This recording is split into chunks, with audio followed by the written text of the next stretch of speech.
I did not took a career gap or a break. So I have always been a morning kind of a person. So my work used to be very hectic. So I used to work from 10 to 10, if I'm being honest. So the thing that worked for me was that I am someone who likes to wake up early. So let's just say if I finished my work by 10 p.m., I would go to sleep by 10:30 and I would wake up at 5:30.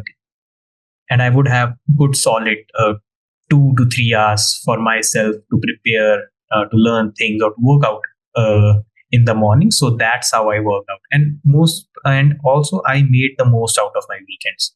So that is the time, that's the gold mine of time that you could have. So weekends was kept only and only for mocks and mock analysis, and rest of the week was focused on learning the concepts or making my area stronger that I faltered on during the weekends. Is first figure out what is the industry that you want to go in, or what is the job that you are targeting. Right. So let's just say if you're a fresher and you want to move into consulting, tier one consulting firms or front end consulting firms won't hire you unless you have an MBA. Right. So this is a very solid enough reason for you to put forth. Right. And the other thing that I've also seen people giving is, and is something that has worked for the others as well, is so when you're a fresher, right, you are in that momentum of studying, constantly studying. And let's just say if you are coming in maybe with 4 or 5 years of work X, you lose that momentum of studying. See, MBA is a very hectic course, let me tell you that. It is hectic. So when you are in that momentum of things, doing an MBA also makes sense. But this might not be a very strong enough reason, but a strong enough reason is for you to figure out the industry that you want to go into and how MBA can help you that. So this is something that all the interview panelists look into. Like I told you, a consulting example, right? Tier one consulting firms won't hire you unless you have an MBA. So that is something that how you can spin your story. And let's just say even if you want to go into management, right?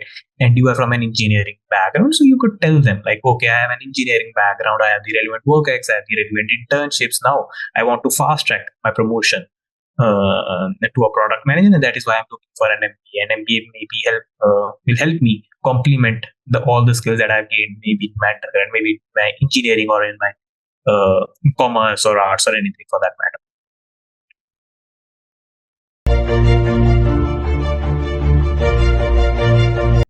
Hi, sir. So Hi, this Vishnu. is Vaishak. So basically, you said that you worked for 4 years before attempting for CAT. I mean, before joining the B school. So how did you prepare while working? Because even I So am working, so just wanted to know. yeah, so that's the thing. That's what I meant by like having a structure.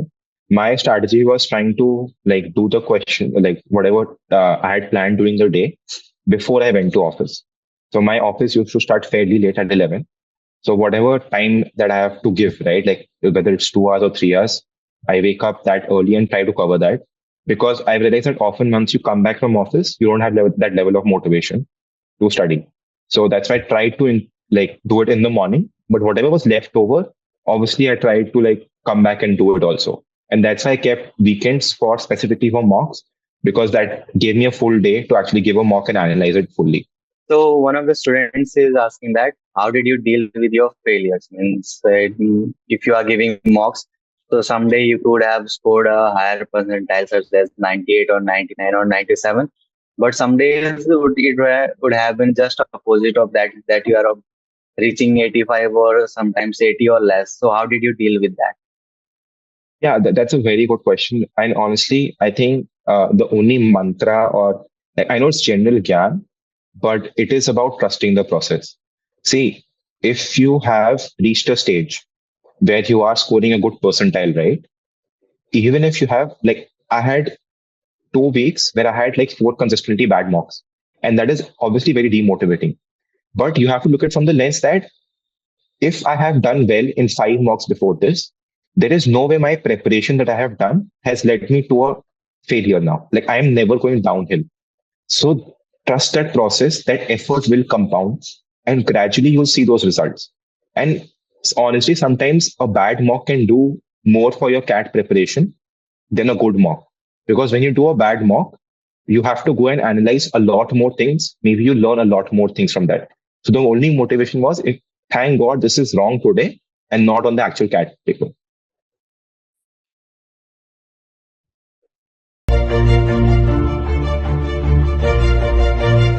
Uh, right after starting with my career, it was very difficult for me to parallelly balance between the job that I was working for and also wanting to pursue an MBA, because it's a whole new different journey. And since all of you are students yourself would realize that how hectic it would get at times, for especially for the students who are working in the full-time jobs as well. Because there are certain colleges, lot of you would want to stay in India, a lot of would want to go outside. So there are certain colleges which would demand certain kinds of expertise, the kind of knowledge and the kind of problem solving that you bring to the table. So that is when you have to crack a particular exam. That particular exam will define that whether you are a particular fit or a perfect fit for a particular college or not. So I gave CAT, I gave GMAT, and I realized that I sucked. So I understood that, okay, this is not something that I would be able to do, but I didn't give up. So I tried to understand that where exactly that I exactly lie, what is the RCA that I could do out of here, and how do I actually go about it? Because earlier when I started, I didn't have any structure in my mind.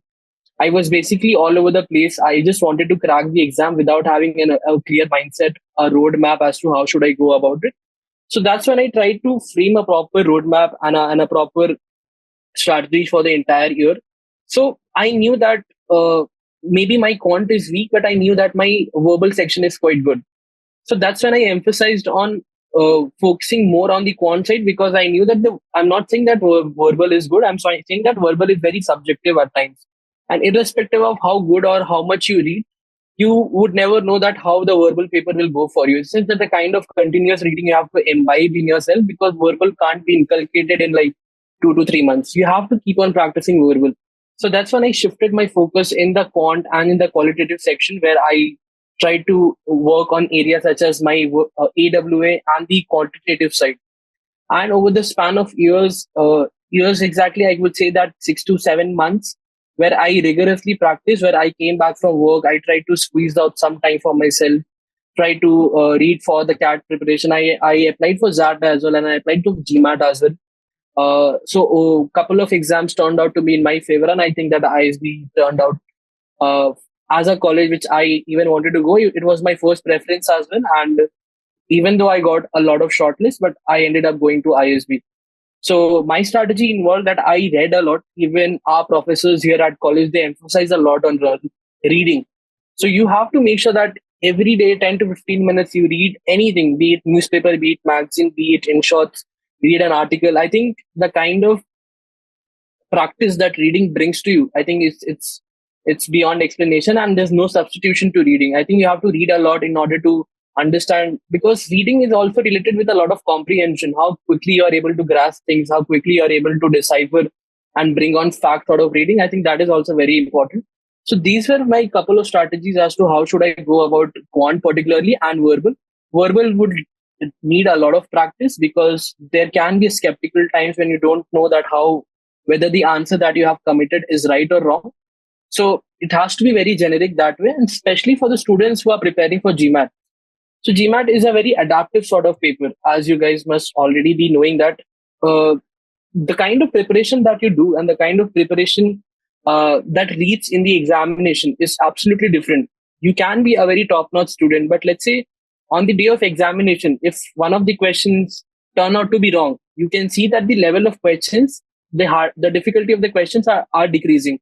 So that's when you end up panicking. That's when you realize that, okay, the previous question would have been wrong. So the kind of composure that you have to maintain while ensuring that the entire sections, because there are sectional cutoffs, and you have to ensure that your AWA session or your integrative reasoning or your quant or your verbal, this has to be top notch. So you have to ensure that you give a lot of mocks, and you have to understand that what is the kind of composure you have to maintain, what is the kind of shortcuts that you have to understand, and how do you go about it. So I think this is a generic process that I adopted particularly for my exams.